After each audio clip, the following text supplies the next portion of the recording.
All right, today we're going to take a look at a few scenarios that can lead to a couple of concepts that we can take with us and apply to other areas of the game.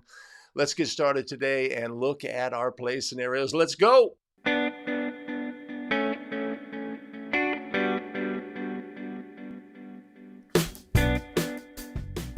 Greetings and welcome back to another episode of the Basketball Rules Expert, the show where we take National Federation of High School basketball rules and lift them off of the printed page, breathe life into them, simplify, clarify, and amplify so that we can take the rules with us onto the basketball court where it is indeed most important. Greetings again, everybody. My name is Greg Austin with a See what I did there? Greetings again, everybody. My name is Greg Austin with a better official. I've been a high school basketball official here in the beautiful San Francisco Bay Area for over a decade. I consider myself to be very knowledgeable about the rules of basketball. I have a passion about helping others learn the rules of high school basketball. And I appreciate you joining us today. If this is the video content you find valuable as a basketball official, be a great time to consider doing all of the things, the liking, the subscribing, and the notifying so you don't miss out whenever we have new video content. Before we get started on today's show, allow me to thank those who fuel our broadcast, our tremendous show supporters: Sylvia, Biggett, Les O'Connor Jr., Jim Yungkans, Darwin Sanada, and Chris Hirano. Much appreciated and much love. You want to support the show? There'll always be an opportunity. I'll put a link down in the show notes below. All right, today we're going to look at some play scenarios and we're going to take things from them, some concepts, some ideas that can really help us when we get into other play situations. But today we're going to get started with a backcourt play. Always good to have backcourt plays, reminders of our simple approach to adjudicating those plays properly at the high school level. All right, we're winging it. Let's look at our very first play scenario.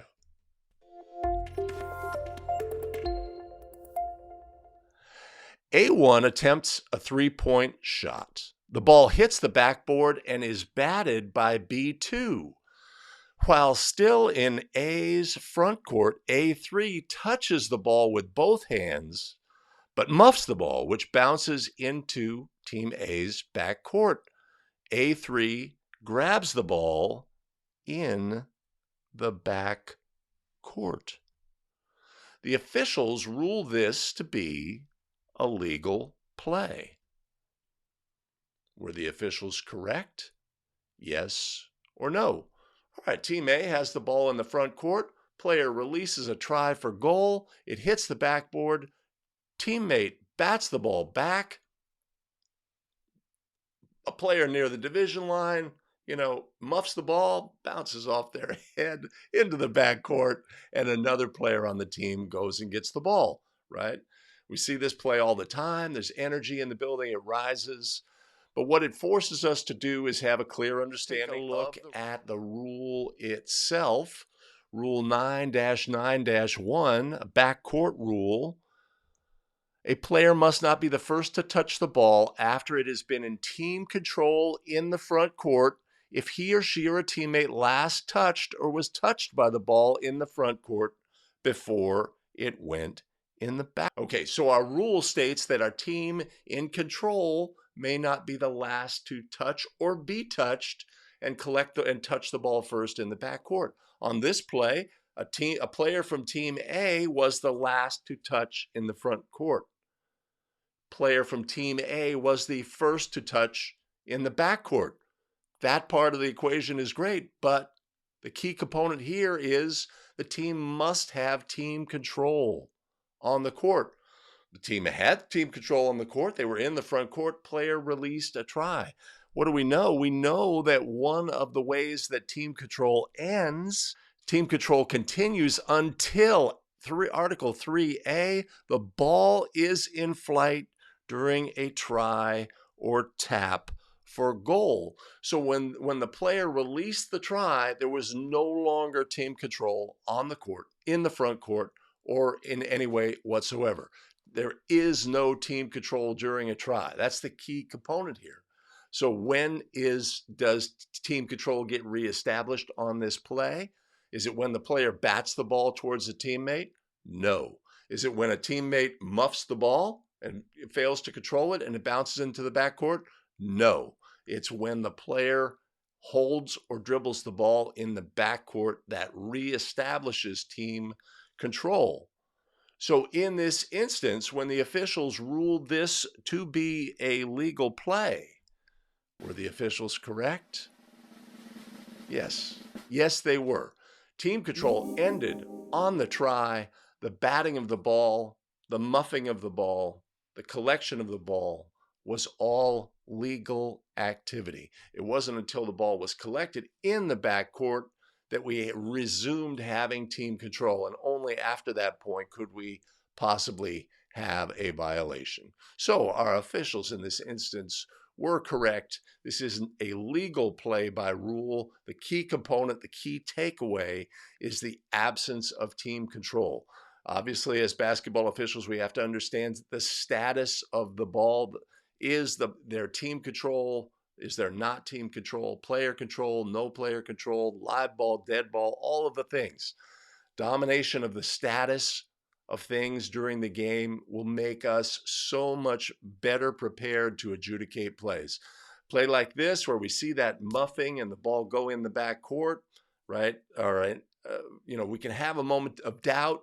There could be energy in the building. A player on the court may say, hey, backcourt, whatever, right? But if we understand the status in the situation, we are prepared to adjudicate the play properly. All right, we're moving on to our next play scenario. A1 is fouled by B2 and is awarded 2 free throws. The foul is B2's 5th foul. The new trail official reports the foul and informs the coach of the disqualification. Before a substitute is made, the lead official incorrectly permits A1 to attempt the first free throw. The officials disallow the goal and re-administer the free throw after the disqualified player is replaced. Were the officials correct? Yes or no? Right? This is not a situation that's too hard to imagine.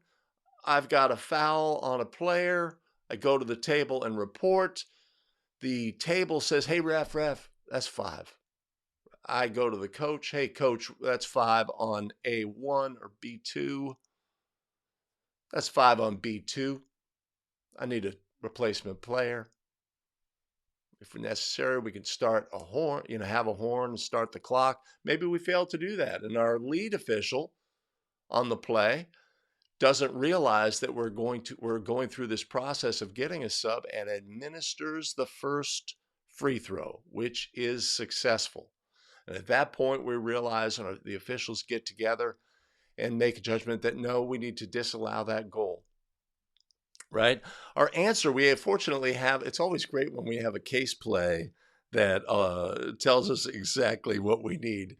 So our case play here, 4.14.1 situation C is our case play. A1 is fouled by B2 and is awarded 2 free throws. And the ruling on the play, the result of the first attempt shall stand. Team B's head coach shall be notified, and once B2 has been replaced, A1 shall attempt a second free throw. And if we look at the comment on the play, this is an official's error and not a correctable error situation. So we have erroneously allowed a player to attempt a free throw when they out of sequence, right? We were doing other things, etc. And so the question is, when we do that, when we administer things out of sequence, right? We should have waited and then administered. What is the impact of that? And in this instance, the impact is no, that the player was awarded merited free throws. They have attempted a merited free throw, right? There's been no issue with that. And so this is not a correctable error situation. It's not one of them, right? And so we're going to allow the free throw to stand. Let's extrapolate this and think about other scenarios. So let's say we had a multiple technical foul situation. There was team A should have shot 2, then team B, then team A, and then A has the ball for a throw in at the division line. That would be the proper sequence of adjudicating those technicals. Let's say it's a crazy situation. But instead of doing it that way, we allow team A to attempt 4, and then allow team B to attempt 2, and then it's team A ball at the division line. We've done it out of sequence, right? How would we handle that? And then we realize, how would we handle that? Well, all of the merited free throws had properly been attempted. So even though the order in the instance was out of order, all were attempted properly. There's no correctable error thing that needs to be redone. Each team was awarded their merited free throws. So that would be a concept from this play that we can take with us to other plays. I gotcha. So in this instance, when the officials disallowed the first free throw attempt, were the officials correct? Yes or no? No, they were not. The result of that free throw should stand. Continue with the disqualification procedure, get the substitute into the game, and continue the game with the second merited free throw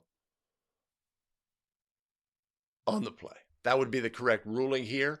But what we're taking with us is an understanding that in an instance where we have executed free throws in an out of sequence, the key component is that the merited free throws were attempted.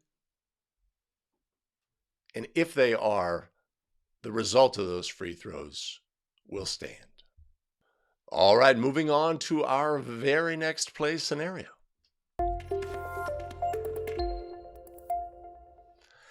A1 is discovered to have blood on their jersey and is directed to leave the game. The coach has another team member, A23, give their jersey to A1.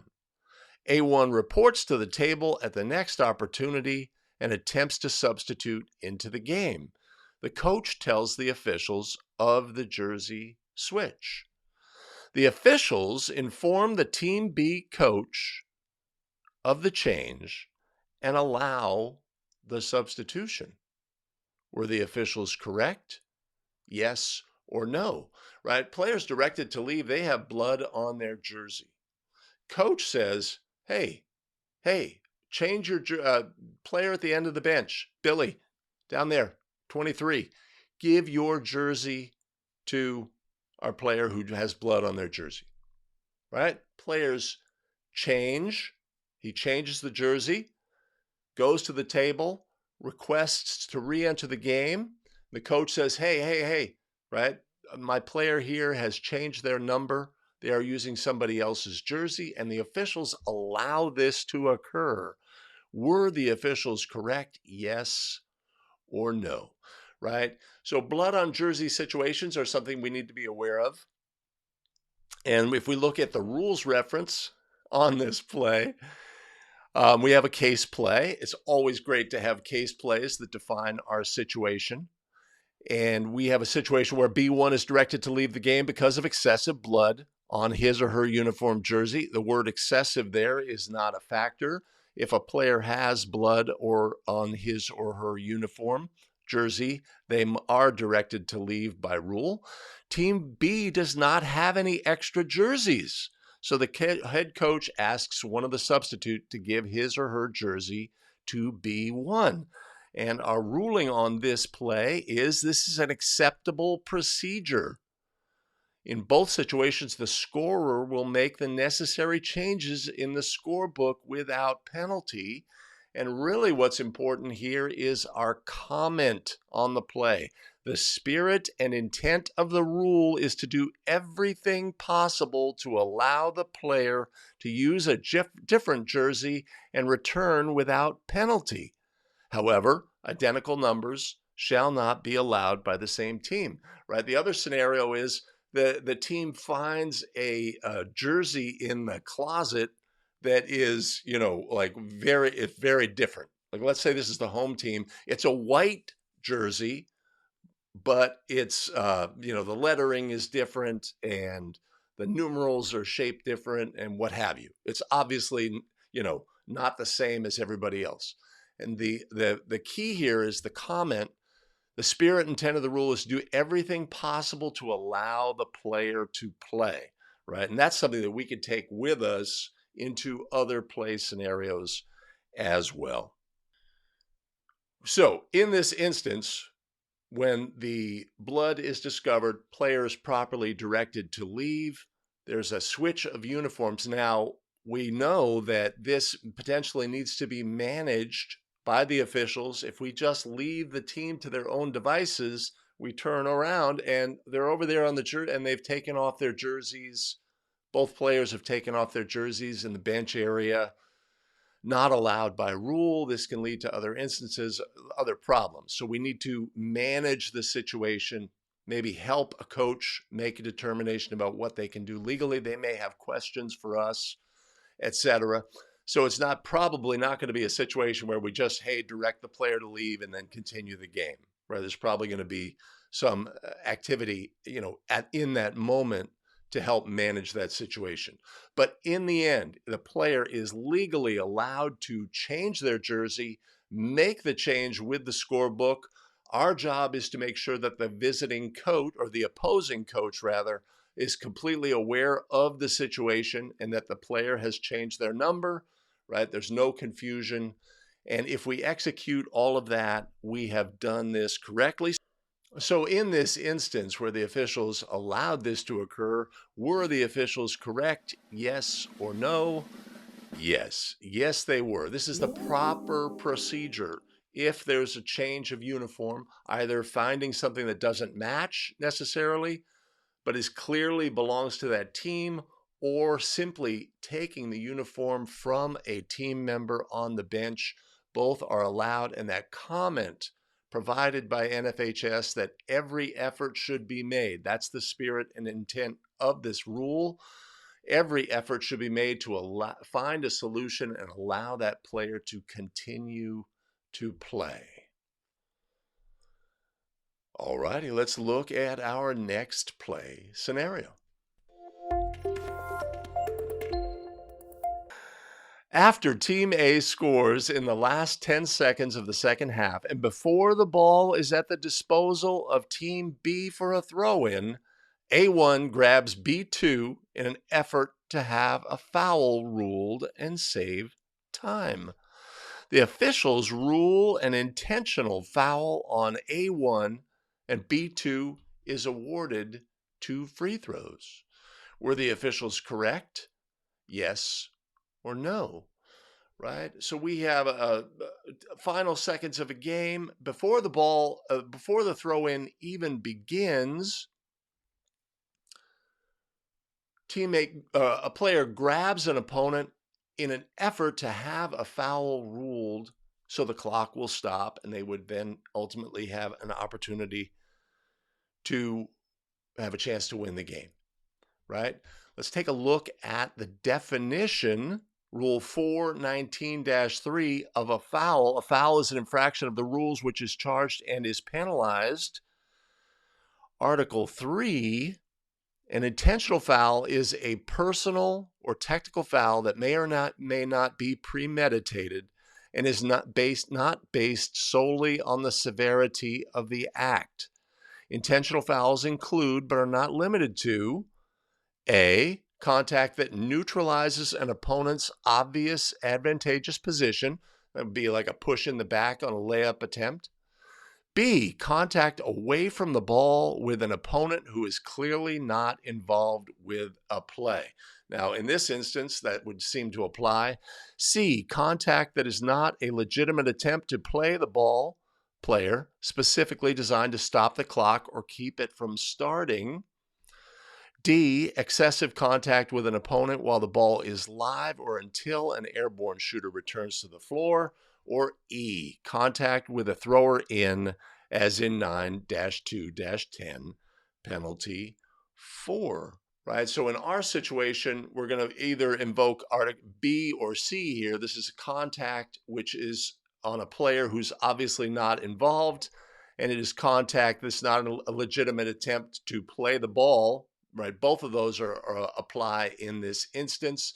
But the correct ruling here is an intentional foul. We've had a chance here to review intentional fouls coming from Rule 4.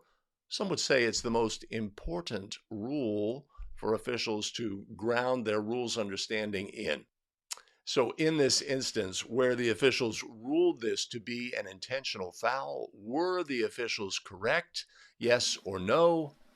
Yes. Yes, they were. This is an intentional foul by rule. We are making a play.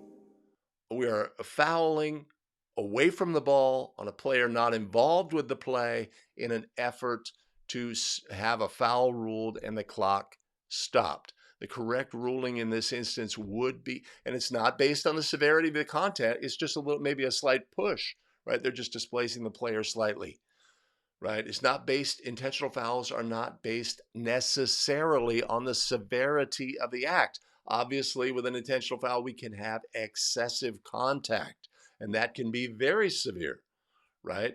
But we can have intentional fouls that do not involve severity of contact, and that's what we have on this play, and we have a correct ruling by the officials. All right, so one thing that we missed on this play is that if the contact occurs after the goal is scored, but before the ball has become live on the throw-in, the correct ruling would be an intentional technical foul. So that's the key thing we missed on this play in our explanation of the play. So let's assume that the correct play scenario was after the throw-in had begun, after the ball was at the disposal, after the official had begun their count, then this play occurred. This would be an intentional personal foul. The offended player would attempt the 2 free throws. The offended team would get the ball at the spot nearest the foul. If this was judged to be an intentional technical foul that occurred during dead ball contact, which our play scenario actually outlines, that would be an intentional technical foul. Any player or eligible substitute would be allowed to attempt the free throws, and the resulting throw-in would be at the division line opposite the table. All righty, here we are with our final play scenario.